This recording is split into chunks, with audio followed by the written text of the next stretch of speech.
Praise the lord, హల్లెలూయా. జెప్స్ ఇండియాకు స్వాగతం. ఈరోజు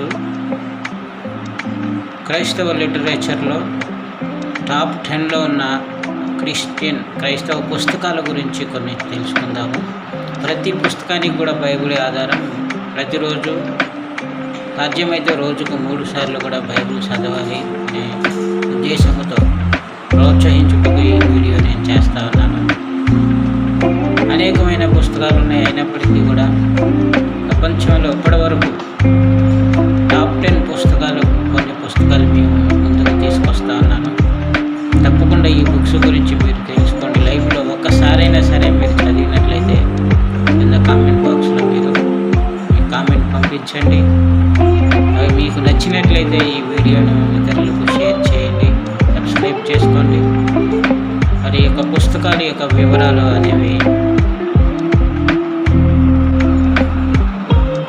బుక్ యొక్క ఇన్ఫర్మేషన్ గురించి ఒక వెబ్సైట్లో నేను తీసుకోవడం జరిగింది. ఇక్కడ 10వ పుస్తకం మనం చూసిన టాప్ 10లో 10వ పుస్తకం desiring of God, John Piper అనే ఒక దైవజనుడి పుస్తకాన్ని రాశారు. ఆయన 50కి పైన పుస్తకాలు ఇప్పుడు రాయడం జరిగింది. గత 100 సంవత్సరాల్లో రాసిన మరి అత్యంతమైన పుస్తకాల్లో ఈ యొక్క పుస్తకముగా పేరు పొందింది. కాబట్టి ఈ పుస్తకాన్ని తప్పకుండా మీరు చదవాల్సిందిగా మేము వేడుకుంటున్నాం. అలాగే 9వ పుస్తకముగా ది షాక్, మరి యొక్క పుస్తకము విలియం పి యంగ్ అనే ఆయన రాయడం జరిగింది. మరి ఈ పుస్తకాన్ని 20 మిలియన్ల కాపీలపైనే అమెరికాలో అత్యధికముగా అమ్ముడమైన పుస్తకముగా, అలాగే 2017లో ఈ పుస్తకం ఆధారంగా ఒక చలనచిత్రం కూడా రూపించడం జరిగింది. మరి తప్పకుండా ఈ పుస్తకాన్ని కూడా మీరు చదివి మీరు మీ అభిప్రాయం తెలియజేయండి. తర్వాత 8వ పుస్తకముగా సారా యాంగ్ రాసిన పుస్తకం జీసస్ కాలింగ్. బుక్ కూడా మరి సంవత్సరం అంతట్లో ప్రతిరోజు అనుదిన ధ్యానములు చదివినట్లుగా ఒక్కొక్క పేజీలో ఒక్కొక్క రోజు గురించి మనం చదువుకోవచ్చు. ప్రపంచవ్యాప్తంగా 30 మిలియన్ కాపీలు పైన అమ్ముడుపోయిన పుస్తకముగా, ఓదార్పు మరియు స్ఫూర్తినిచ్చే పుస్తకముగా జీసస్ కాలింగ్ క్రైస్తవులందరినీ, క్రైస్తవ సమాజంలో క్రైస్తవులందరినీ కూడా ప్రోత్సహించే పుస్తకముగా ఉంటా ఉంది. తర్వాత 7వ పుస్తకముగా రిక్ వారెన్ రచించిన పర్పస్ ఆఫ్ డ్రివెన్ లైఫ్ పుస్తకాన్ని తప్పకుండా చదవండి. మరి ఈయన American Baptist evangelical Christian pastor, రచయిత, సాడిల్ బ్యాక్ చర్చ్ వ్యవస్థాపకుడు కూడా.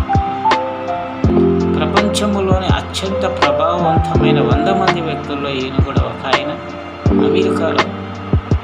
అమెరికాను గొప్పగా మార్చే 15 వ్యక్తుల్లో ఒకరిగా ఆయన పేరు పొందారు.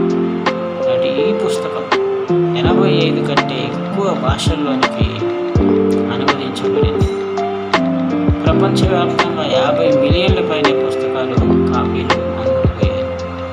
ఈ పుస్తకం తప్పనిసరిగా రోజువారీ బైబిల్ అధ్యయనం 40 రోజుల్లో చదవడానికి రూపించబడింది. మీ ఆధ్యాత్మిక ప్రయాణం కోసం రోడ్ మ్యాప్గా ఈ బుక్ వర్ణించబడింది. కాబట్టి ఇది అనేకమైన ప్రశ్నలు నన్ను సూచిస్తూ ఉంది. నేను ఎందుకు జీవించాను? నా ప్రాణం ఎందుకు ముఖ్యమా? మరియు నేను భూమిపై దేనికోసం ఇక్కడ ఉన్నాను అనే వాటికి సమాధానంగా ఈ బుక్ అనేది ఉంటా ఉంది. తప్పకుండా మీరు ఈ బుక్ను చదవండి. అలాగే 6వ పుస్తకంగా ది స్ట్రోబెల్ రాసిన ఈ యొక్క పుస్తకము తప్పకుండా చదవండి. The case for Christ.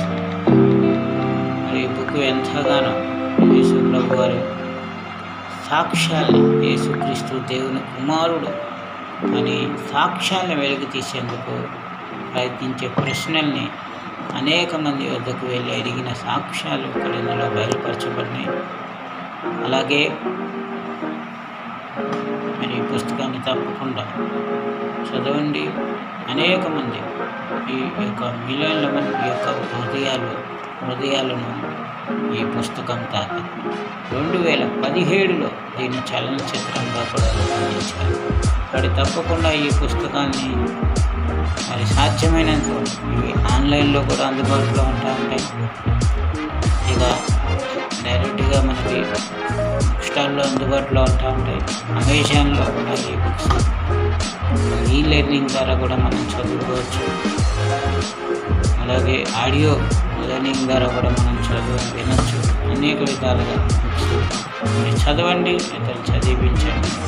మరి దేవునికి మరీ దగ్గరగా ఆయన సహవాసంలో ఎదిగినట్లుగా ఈ పుస్తకాలు మనం కూడా ఆమేన్.